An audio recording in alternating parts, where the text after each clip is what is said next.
Hello everybody. Welcome to Vis club. AP constable mains కోసం మనం already ఈ 8 subjects నుంచి 900 బిట్స్ అనేవి ఓవరాల్‌గా మనం ప్రిపేర్ చేసి ఎవ్రీడే 30 బిట్స్ ఎవ్రీ సబ్జెక్ట్ నుంచి కూడా మనం ప్రొవైడ్ చేయడం జరిగింది. వాటి యొక్క ఎక్స్‌ప్లనేషన్ మనం ఈరోజు చూడబోతున్నాం. ఆల్రెడీ హిస్టరీకి సంబంధించి ఒక పేపర్ అనేది ఎక్స్‌ప్లనేషన్ చూసాం. జియోగ్రఫీకి సంబంధించి కూడా 15 క్వెషన్స్ ఎక్స్‌ప్లెయిన్ చేయడం జరిగింది. నెక్స్ట్ 15 క్వెషన్‌లు ఈరోజు చూడబోతున్నాం. ఎవరికైనా పీడిఎఫ్స్ కావాలనుకున్న వాళ్ళు డిస్క్రిప్షన్‌లో టెలిగ్రామ్ లింక్ ఉంటది. జాయిన్ అవ్వండి. అలాగే కంటెంట్ మీకు ఏవైనా ఉపయోగకరంగా అనిపిస్తే please subscribe to our channel. Okay. Already 15 questions అనేవి మనం జియోగ్రఫీ నుంచి డిస్కస్ చేసుకోవడం జరిగింది. ఈరోజు 16-30 క్వెషన్స్. అలాగే మన ప్రీవియస్ వీడియోస్ చూసిన వాళ్ళకి అర్థమయ్యే ఉంటది. మనం ఒక క్వెషన్ దగ్గర ఉన్నాం. నచ్చిన సబ్జెక్ట్ వైపు మనం షిఫ్ట్ అవుతాం. కరెంట్ అఫైర్స్ కావచ్చు, హిస్టరీ కావచ్చు, జియోగ్రఫీ నుంచి హిస్టరీకి వెళ్ళొచ్చు, పాలిటీకి వెళ్ళొచ్చు. మనకి బ్యారియర్స్ అన్నీ లేవు. ఒక క్వెషన్ మీద ఎన్ని నిమిషాలైనా ఒక్క క్వెషన్ మీద స్పెండ్ చేస్తాను. ఒక క్వెషన్ చిటికలో అయిపోతే అయిపోవచ్చు.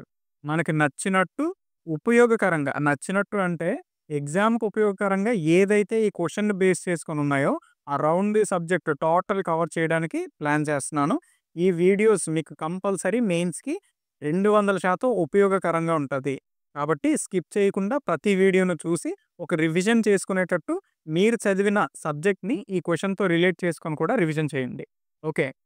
ఫస్ట్ 16థ్ క్వెషన్ చూసుకుంటే according to the forest Survey of India 2021 what is the total forest cover percentage of Andhra Pradesh? 2021 question అడిగాను అవుట్‌డేటెడ్ అనుకోకండి.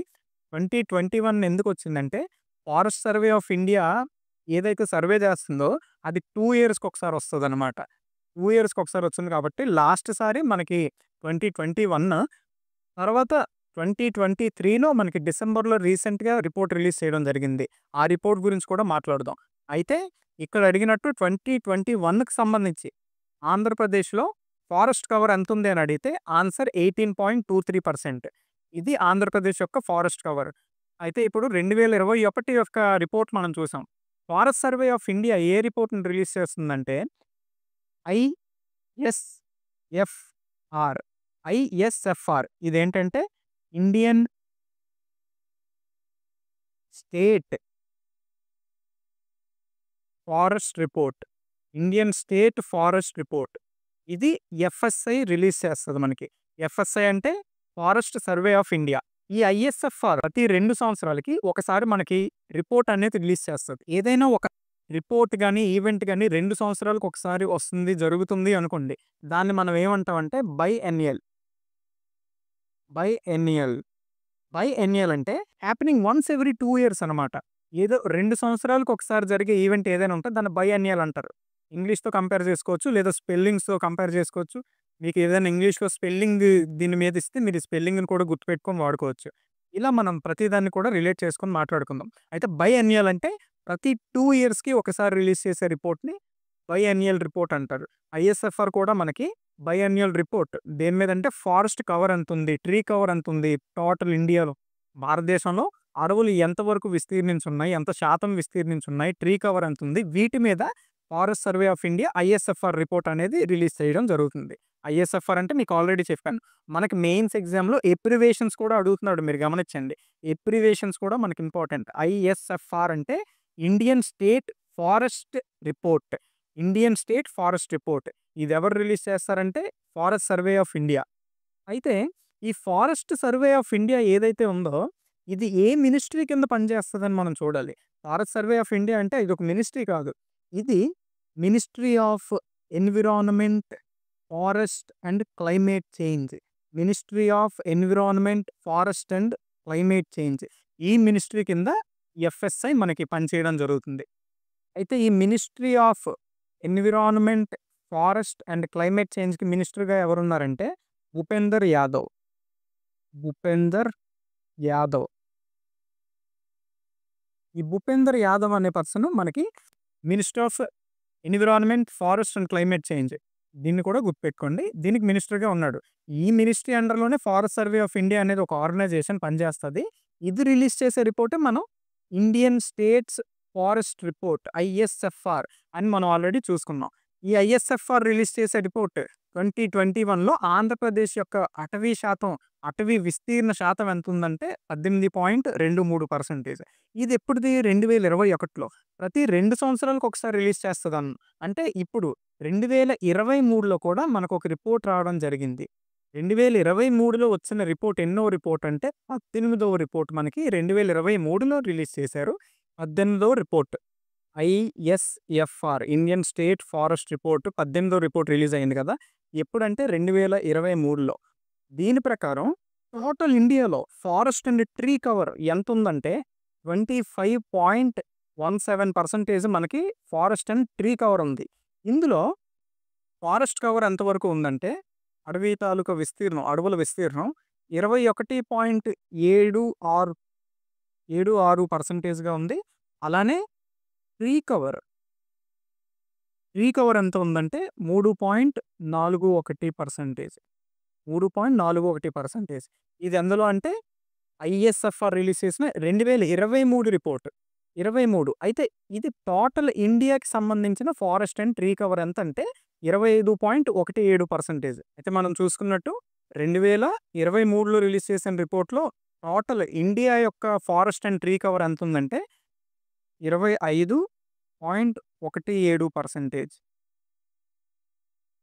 17% ఉంది. అలానే 2021లో రిలీజ్ చేసిన రిపోర్ట్‌లో భారతదేశం యొక్క టోటల్ ఇండియాని చూస్తే అందులో 21.71%గా ఉంది. అయితే ఇక్కడ మనకి 2021తో పోల్చుకుంటే 2023లో మనకి అటవీ విస్తీర్ణం అనేది పెరిగింది.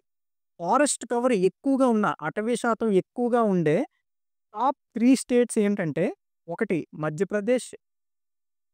ఇది 2023 డేటాను బేస్ చేసుకొని చెప్తుంది. 2 అరుణాచల్ ప్రదేశ్ అండ్ 3 ఛత్తీస్‌గఢ్. ఏపీ అంటే అరుణాచల్ ప్రదేశ్ గుర్తుపెట్టుకోండి. అండ్ 3 ఛత్తీస్‌గఢ్.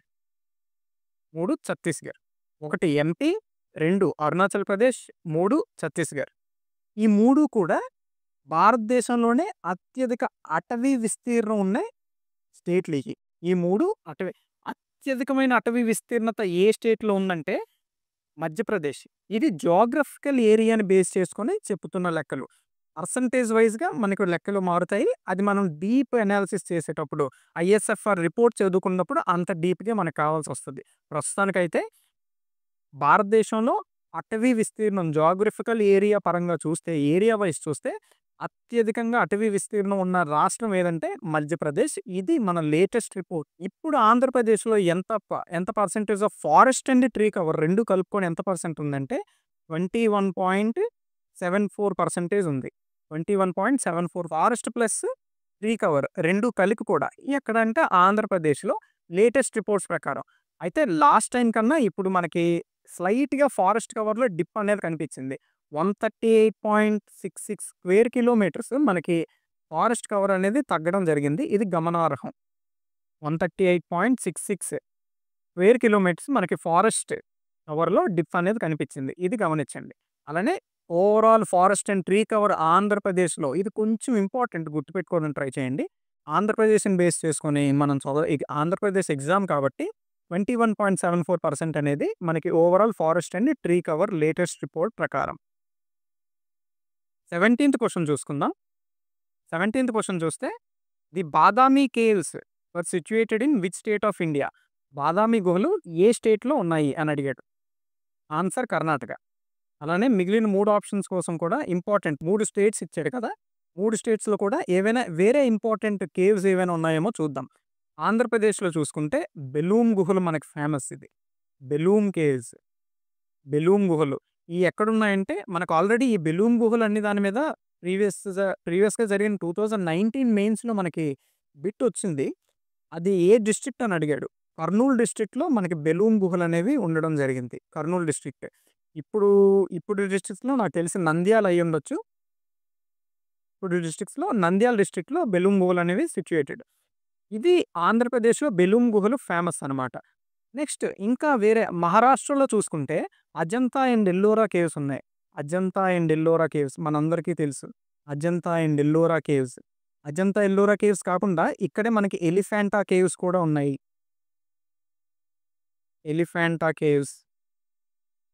ఎలిఫెంటా కేవ్స్, అలానే మనకి కార్లా కేవ్స్ కూడా ఉన్నాయి. కార్లా గుహలు. ఇవన్నీ కూడా మహారాష్ట్రలో ముఖ్యమైన గుహలివి. అయితే అజంతా అండ్ ఎల్లోరా కేవ్స్ గురించి చెప్పాను కదా! మహారాష్ట్రలో. అజంతా అండ్ ఎల్లోరా కేవ్స్‌కుండే ఒక ప్రాముఖ్యత ఏంటంటే, ఇవి 1983లో యునెస్కో హెరిటేజ్ సైట్‌గా గుర్తింపు పొందాయి. అయితే ఈ 1983 యొక్క ప్రాముఖ్యత ఇంకోటుంది. అదేంటంటే, ఇండియాలో యునెస్కో వరల్డ్ హెరిటేజ్ సైట్‌లు ప్రకటించడం మొదలుపెట్టింది 1983లోనే. ఈ 83లో మొత్తంగా మనకి అజంతా, ఎల్లోరాతో పాటుగా ఇంకో 2 కూడా అనౌన్స్ చేశారు. అయ్యేంటంటే ఆగ్రా ఫోర్ట్, ఆగ్రా కోట మరియు తాజ్ మహల్. ఈ 4 కూడా మనకి మొట్టమొదటిగా ఇండియాలో, భారతదేశంలో యునెస్కో వరల్డ్ హెరిటేజ్ సైట్స్‌గా 1983లో ప్రకటించడం జరిగింది. అయితే యునెస్కో వరల్డ్ హెరిటేజ్ కన్వెన్షన్ అనేది 1972లో జరిగింది. అందులో భారతదేశం 1977లో సభ్యత్వం తీసుకుంది. దాని తరువాత 1983లో మనకి ఫస్ట్‌గా ఇక్కడ మనకి వరల్డ్ హెరిటేజ్ సైట్స్ అనేవి ప్రకటించడం జరిగింది. అయి ఏంటంటే అజంతా, ఎల్లోరా, ఆగ్రా ఫోర్ట్, తాజ్ మహల్. ఇవి మొట్టమొదటిగా మనకి 1983లో ప్రకటించిన సైట్స్ ఇయి. అలాగే లాస్ట్‌గా మొట్టమొదటిలో చెప్పుకున్నా కదా! లాస్ట్ సైట్ ఇప్పటి వరకు ప్రకటించిన వాటిలో లాస్ట్ సైట్ ఏంటంటే మొయిడమ్స్. అని the mound of burial system of Ahom dynasty అనమాట. ఇయి ఎక్కడున్నాయంటే అస్సాంలోని ఈ మొయిడమ్స్‌ని లాస్ట్ సైట్‌గా మనకి గుర్తించడం జరిగింది. మొత్తం ఎన్ని గుర్తించారంటే 43. భారతదేశం మొత్తంగా 43 సైట్స్‌ని యునెస్కో గుర్తించడం జరిగింది. అందులో ఈ మొయిడమ్ అనేది 43వది. 1983లో ఏవి ప్రకటించారో మొట్టమొదటిసారిగా అవి మనం ఆల్రెడీ చూసాం. మొయిడమ్స్ అనేవి అస్సాంలో వీటిని the mound burial system of Ahom dynasty అని పిలవచ్చు. ది మౌండ్ బరియల్ సిస్టమ్ అంటే మనకసలు ఇండస్ వ్యాలీలో ది మౌండ్ ఆఫ్ డెడ్ అనే ఒకటుంటది. మృతుల దిబ్బ అని దేన్ని పిలుస్తారో దాన్ని మీరు కామెంట్ చేసి చెప్పండి. ది మౌండ్ ఆఫ్ డెడ్ అని సింధు నాగరికత కాలంలో మృతుల దిబ్బ అని దేన్ని పిలుస్తారో అది కామెంట్‌లో తెలపండి. అలాగే చిన్న మృతుల దిబ్బ అని కూడా వేరే ఒక సైట్‌ని పిలవడం జరుగుతది. ఇండస్ సివిలైజేషన్‌లోనే. దాన్ని కూడా మీరు కామెంట్ చేసి చెప్పండి. ఇలా మీరు ఒకదానికొకటి లింక్ చేసుకోండి. అయితే 43వ సైట్‌గా మనకి మొయిడమ్స్ అనేవి అస్సాంలో గుర్తింపు పొందడం జరిగింది. 2024లోనే వీటిని ప్రకటించారు. ఓకే. ఇది యునెస్కో గురించి కొంత ఇన్ఫర్మేషన్. అలాగే కేరళలో ఉండే ఒక ఫేమస్ కేవ్స్ గురించి చెప్పుకోవాలనుకుంటే ఇడక్కల్ కేవ్స్. ఇవి కేరళలో ఇంపార్టెంట్ కేవ్స్. కర్ణాటకలో బాదామి గుహలున్నాయి. ఆంధ్రప్రదేశ్‌లో చెప్పుకోదగ్గవి బెలూమ్ గుహలున్నాయి.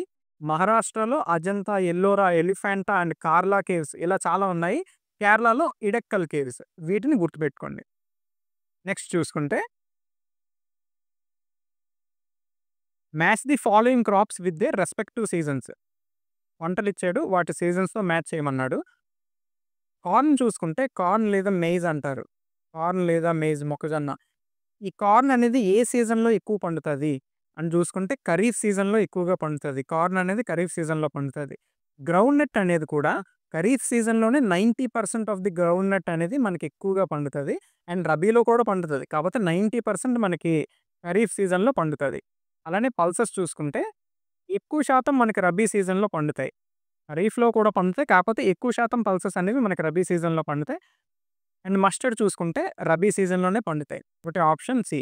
వీటిలో కొన్ని ఈ గ్రౌండ్ నట్ అండ్ పల్సెస్ ఏవైతే ఉన్నాయో 2 సీజన్స్‌లో కూడా మాక్సిమం పండుతుంటాయి కాబట్టి మోస్ట్ ఆఫ్ ది కేసెస్‌లో ఈ కార్న్ అండ్ మస్టర్డ్ 2 కూడా ఈ మేజ్ అనేది మనకి ఖరీఫ్ సీజన్‌లోనే పండడం జరుగుతది. మస్టర్డ్ అనేది మనకి రబీ సీజన్‌లోనే పండుతది. ఇది గుర్తుపెట్టుకోండి. నెక్స్ట్ 19వ క్వెషన్ చూసుకుంటే which of the following is the correct description of India's physical features. Options చూస్తే the Aravalli range is in northern part of India. The Western Ghats are located in eastern India.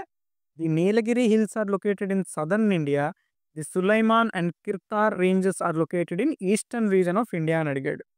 అయితే వీటిలో కరెక్ట్ ఆప్షన్ ఏమవుతుందంటే the Nilgiri hills are located in southern India. Nilgiri hills southern ఇండియాలో ఉన్నది. ఇది correct answer. అరావల్లి range అనేది north western or western పార్ట్‌లోకి వస్తది. Northern part కాదు. Western Ghats అనేవి ఇక్కడ పేరులోనే ఉంది. వెస్టర్న్ రీజన్‌లో ఉంటాయి. ఈస్టర్న్ కాదు. సులేమాన్ అండ్ కిర్తార్ రేంజెస్ ఇయి అసలు మన భారతదేశం పేరులాగే లేవు. పాకిస్తాన్‌లో ఉన్నాయి. ఫైనల్‌గా మనకి నీలగిరి హిల్స్ అనేవి సౌత్ ఇండియాలో ఉన్నాయి. పేరు చూస్తేనే అర్థమవుతుంది సౌత్ ఇండియన్ పేరు. నెక్స్ట్ క్వెషన్ చూసుకుంటే 3 ఆప్షన్స్‌లో ఏది కరెక్ట్, ఏది రాంగ్ అని అడిగాడు. నామ్చా బర్వా గర్వాల్ హిమాలయాస్‌లో ఉంది. నందాదేవి కుమహోన్ హిమాలయాస్, నాంక్రెక్ సిక్కిం హిమాలయాస్. 3 ఇచ్చాడు కదా! ఈ మూడిట్లో ఏది కరెక్ట్, ఏది తప్పు అని చెప్పి మనం ఇక్కడ ఆన్సర్ పెట్టాలి. నామ్చా బర్వా గర్వాల్ హిమాలయాస్‌లో లేదు.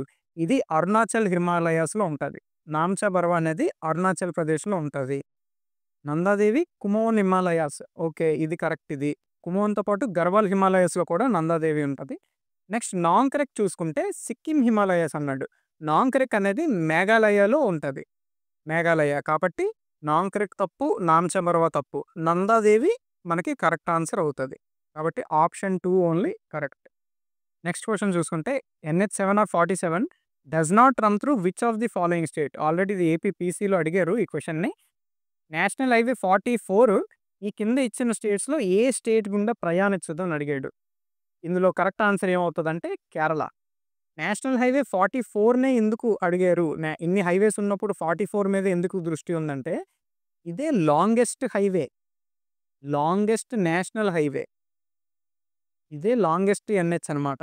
శ్రీనగర్ నుంచి మనకి కన్యాకుమారి వరకు టోటల్‌గా 4112 కిలోమీటర్లు మనకి ఈ నేషనల్ హైవే అనేది ఉండడం జరిగింది. ఈ నేషనల్ హైవే ఏ స్టేట్ ద్వారా పాస్ అవ్వదని అడిగితే, కేరళ నుంచి ఈ నేషనల్ హైవే అనేది పాస్ అవ్వదు. ఈ కింద ఇచ్చిన ఆప్షన్స్‌లో. సో, ఇది.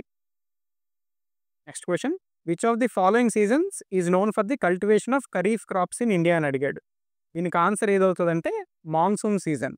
Monsoon season is known for cultivation of kharif crops. అయితే ఈ ఖరీఫ్ క్రాప్స్ ఏవైతే ఉన్నాయో వీటిని జూన్ టు సెప్టెంబర్ మధ్యలో మనం పంట వేయడం మరియు హార్వెస్ట్ అనేది జూన్ టు సెప్టెంబర్ మధ్యలో జరుగుతది. వీటిలో చెప్పుకోదగ్గ పంటలు ఏవైనా ఉన్నాయంటే వరి పంట మరియు పత్తి,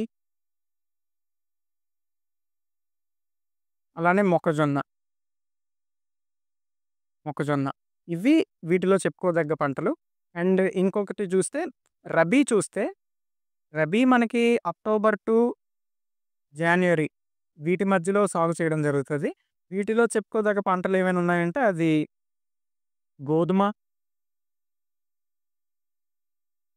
గోధుమలు మరియు బార్లీ ఎక్సెట్రా. ఇవి రబీలో పండే పంటలు. అలానే మనకు దీంతో పాటుగా జైద్ అనే సీజన్ కూడా ఉంది కదా! Zaid cropping season. ఈ జైద్ ఎక్కువగా ఏప్రిల్ టు జూన్ మధ్యలో ఒక ట్రాన్సిషన్ పీరియడ్‌లో ఈ జైద్ పంటలను ఎక్కువగా పండిస్తారు. నెక్స్ట్ క్వెషన్ చూస్తే assertion and reason. Black soil is highly suitable for the cultivation of cotton. పత్తి సాగుకు నల్ల నేలలు చాలా అనుకూలం. అలాగే రీజన్ ఏమిచ్చాడంటే black soil is rich in clay, retains moisture which helps in growing drought resistant crops like cotton. Assertion and reason 2 కూడా కరెక్టే. కాటన్ ఎక్కువగా బ్లాక్ సాయిల్‌లోనే పండుతది. అండ్ బ్లాక్ సాయిల్‌లో క్లేయి పర్సెంటేజ్ ఎక్కువగా ఉంటది. మాయిశ్చర్‌ని ఎక్కువగా నిలుపుకుంటది. తేమని ఎక్కువగా నిలుపుకుంటదనమాట black soil. Drought resistant crops ఎక్కువగా పెంచడానికి ఉపయోగపడతది. కాటన్ ప్రొడక్షన్ చూసుకుంటే ఫస్ట్ స్టేట్ ఏదుంది పత్తిని ఎక్కువగా పండించడంలో ఫస్ట్ ప్లేస్‌లో ఏముందంటే గుజరాత్. భారతదేశంలో గుజరాత్ పత్తిని ఎక్కువగా ప్రొడ్యూస్ చేస్తుంది. ఓకే. అలాగే మన ఆంధ్రప్రదేశ్‌కొచ్చి చూసుకుంటే ఆంధ్రప్రదేశ్ భారతదేశం మొత్తం ప్రొడక్షన్‌లో కాటన్ ప్రొడక్షన్‌లో 10% కాంట్రిబ్యూషన్ ఉందన్నమాట ఆంధ్రప్రదేశ్‌ది. అలానే ఆంధ్రప్రదేశ్‌కొస్తే ఆంధ్రప్రదేశ్‌లో ఎగ్స్, గుడ్లు, చేపలు మరియు ప్రాన్స్ వీటిలో ఆంధ్రప్రదేశ్ ఫస్ట్ ప్లేస్‌లో ఉంది. ఇవి ప్రొడ్యూస్ చేయడంలో. వీటితో పాటు ఇంకా వేరే ప్రొడక్ట్స్ కూడా ప్రొడ్యూస్ చేస్తుంది. అయితే ఇవి ముఖ్యంగా ఆంధ్రప్రదేశ్ ఫస్ట్ ప్లేస్‌లో ఉందన్నమాట ప్రొడ్యూస్ చేయడంలో. అలానే భారతదేశంలో చూసుకుంటే భారతదేశం మిల్క్, పాలు, పప్పు దినుసులు, అలానే జ్యూట్, నార ఈ ప్రొడక్షన్‌లో భారతదేశం నంబర్ 1 ప్లేస్‌లో ఉంది. కాటన్ ప్రొడక్షన్‌లో అయితే గుజరాత్ ఉంది. ఆంధ్రప్రదేశ్ అయితే ఎగ్స్, ఫిష్, ప్రాన్స్ వీటి ప్రొడక్షన్‌లో ఫస్ట్ ప్లేస్‌లో ఉంది. ఓవరాల్ భారతదేశంలో చూసుకుంటే మిల్క్, పల్సెస్, జూట్, పాలు, పప్పు దినుసులు మరియు నార వీటి ప్రొడక్షన్‌లో భారతదేశం ఫస్ట్ ప్లేస్‌లో ఉంది. ఓకే. నెక్స్ట్ క్వెషన్ చూసుకుంటే 25థ్ question. Which of the following crops is the largest contributor to India's agricultural GDP? Agricultural జీడీపీకి లార్జెస్ట్ కాంట్రిబ్యూటర్ ఏ పంట అని అడిగారు. Rice, wheat, sugarcane, horticulture crops. ఇందులో కరెక్ట్ ఆన్సర్ ఏమవుతుందంటే వరి, రైస్. వరి పంట అగ్రికల్చరల్ జీడీపీలో లార్జెస్ట్ కాంట్రిబ్యూటర్ అన్నమాట ఇండియాకి. ఓకే. నెక్స్ట్ క్వెషన్ చూసుకుందాం. Kolleru lake is located between which 2 rivers of Andhra Pradesh? Kolleru lake గురించి చూసుకుంటే largest freshwater lake. Largest freshwater lake in Andhra Pradesh. Freshwater lake in Andhra Pradesh అనమాట కొల్లేరు లేక్. ఇది ఏ 2 రివర్స్ మధ్య ఉంది అని అడిగాడు. కృష్ణ అండ్ గోదావరి మధ్య ఉందా, Penna and Tungabhadra, Nagavali and Vamsadhara and Mahanadi and Brahmani. ఏ 2 నదుల మధ్య ఉందని అడిగితే కరెక్ట్ ఆన్సర్ మనకి Krishna and Godavari. Krishna and Godavari rivers మధ్య కొల్లేరు లేక్ అనేది మనకి ఉండడం జరిగింది. కొల్లేరు లేక్ ఇక్కడ మనకి బర్డ్ సాంచురీ కూడా ఉంది. వివిధ రకాలైన పక్షులకు కూడా ఇది నిలయం. నెక్స్ట్ క్వెషన్ చూసుకుంటే 27th question. The Kuiper belt is located beyond which planet? Kuiper belt అనేది ఏ ప్లానెట్ తర్వాత ఉందని అడిగాడు. Options Mars, Jupiter, Neptune and Saturn. ఈ 4 ఆప్షన్స్లో కూపర్ బెల్ట్ అనేది నెప్ట్యూన్ తర్వాత ఉంది. కూపర్ బెల్ట్లో ప్రైమరీలీ ఏమి ఉన్నాయంటే స్మాల్ ఐసీ ప్లానెట్స్ ఉంటాయి అన్నమాట. యాస్ట్రాయిడ్స్, కామెట్స్ ఇవి ఉంటాయి. నెప్ట్యూన్ తర్వాత కూపర్ బెల్ట్ ఉంటుంది. ఈ కూపర్ బెల్ట్లో ఎక్కువగా ఐసీ ప్లానెట్స్, యాస్ట్రాయిడ్స్, కామెట్స్ ఇవన్నీ కూడా నెప్ట్యూన్ ప్లానెట్ తరువాత ఈ కూపర్ బెల్ట్లో ఉంటాయి. ప్లూటో కూడా మనకి తెలుసు. ఈ ప్లూటో కూడా ఇందులో కూపర్ బెల్ట్లో ఒక పార్ట్ అన్నమాట. ఓకే. కూపర్ బెల్ట్ అనేది నెప్ట్యూన్ తర్వాత మనకు ఉండడం జరిగింది. Next question 28th question. During which months does India receives the bulk of it's rainfall from the south west monsoon? South west monsoons ద్వారా ఏ నెలల్లో ఇండియాలో ఎక్కువ వర్షపాతం నమోదవుతుంది అని అడిగారు. Answer June to September. ఇది కరెక్ట్ ఆన్సర్. నెక్స్ట్ క్వెషన్ చూసుకుంటే 29th question. What was the sex ratio of Andhra Pradesh as per the 2011 census? 2011 census ప్రకారం ఆంధ్రప్రదేశ్ యొక్క సెక్స్ రేషియో అడిగాడు. సెక్స్ రేషియో అంటే 1000 మంది మగవాళ్ళకి ఎంతమంది ఆడవాళ్ళు ఉన్నారనేదే సెక్స్ రేషియో. ఇది ఆంధ్రప్రదేశ్లో మనం చూసుకుంటే 4 ఆప్షన్స్ ఇచ్చాడు. 940, 970, 993 అండ్ 1010. వీటిలో చూసుకుంటే 993 ఈజ్ ది ఆన్సర్. అలానే ఆంధ్రప్రదేశ్ సెన్సస్ చాలా ఇంపార్టెంట్ డెమోగ్రఫీకి సంబంధించి. ఆల్రెడీ మన సిలబస్ బ్రేక్ డౌన్ వీడియో అనేది మీకు రేపు లేదా ఎల్లుండి అనేది వస్తుంది. అందులో కూడా నేను పర్టికులర్గా చెప్పాను డెమోగ్రఫీ ఆఫ్ ఇండియా. దీని మీద ప్రతి ఎగ్జామ్లో కూడా మనకు ఒక బిట్ అనేది వస్తుంది. సెన్సస్ మీద ఫోకస్ చేయండి. డెమోగ్రఫీ అంటే పాపులేషన్. ఈ పాపులేషన్కి సంబంధించి ఒక బిట్ మనకు రిపీట్ అవుతుంది కాబట్టి సెన్సస్ మీద ఎక్కువ ఫోకస్ చేయండి. దట్టు ఆంధ్రప్రదేశ్ సెన్సస్ మీద ఎక్కువ ఫోకస్ చేయండి. ఓవరాల్ ఇండియాకి సంబంధించి ఏవేవైతే చదువుతామో ఇండియా లిటరసీ రేట్ ఎంత ఉంది, లిటరసీ రేట్లో ఫస్ట్ స్టేట్ ఏది, అలాగే దాన్ని కంపేర్ చేస్తూ ఆంధ్రప్రదేశ్లో ఏ స్టేట్లో ఎక్కువ లిటరసీ రేట్ ఉంది, ఏ డిస్ట్రిక్ట్లో ఎక్కువ లిటరసీ రేట్ ఉంది, లిటరసీ రేట్ ఎంత, డెన్సిటీ ఎంత, ఇవన్నీ కూడా ఆంధ్రప్రదేశ్ సెన్సస్తో కంపేర్ చేస్తూ చదవండి. ఓకే. నెక్స్ట్ క్వెషన్ చూసుకుంటే last question 30th question. 3 places ఇచ్చాడు. అవి ఏ నది పక్కన ఉన్నాయని అడిగాడు. వీటిలో ఏది కరెక్ట్ ఏది రాంగ్ అని చూసుకుంటే మనకు ఆన్సర్ పెట్టవచ్చు. పందార్పూర్ చంద్రబాగా నది పక్కన ఉంది. తిరుచిరాపల్లి కావేరీ నది పక్కన ఉంది. హంపి మాలప్రభా నది పక్కన ఉందని వీరు ఆప్షన్స్ ఇచ్చాడు. వీటిలో పందార్పూర్ చంద్రబాగా నది పక్కనే ఉంది, కరెక్ట్. తిరుచిరాపల్లి మన కావేరీ నది పక్కనే ఉంది, ఇది కూడా కరెక్ట్. హంపి మాలప్రభా నది అని ఇచ్చాడు. Malaprabha is distributary of Krishna river. Malaprabha Krishna river యొక్క డిస్ట్రిబ్యూటరీ రివర్ ఇది. హంపి ఎక్కడుందంటే తుంగభద్ర రివర్. తుంగభద్ర రివర్ పక్కన మనకు హంపి అనేది ఉంది. కాబట్టి ఇది రాంగ్ ఆన్సర్ అవుతుంది. 1 and 2 are correct. Option A correct answer అవుతుంది. ఓకే. ఈ కంటెంట్ మీకు ఏమైనా నచ్చి మీకు ఉపయోగపడినట్టు అనిపిస్తే please subscribe to our channel. And ఏవైనా తప్పులు ఉంటే కామెంట్ సెక్షన్లో చెప్పండి. ఆ కామెంట్ నేను పిన్ చేస్తాను. Okay. Thank you for watching this club.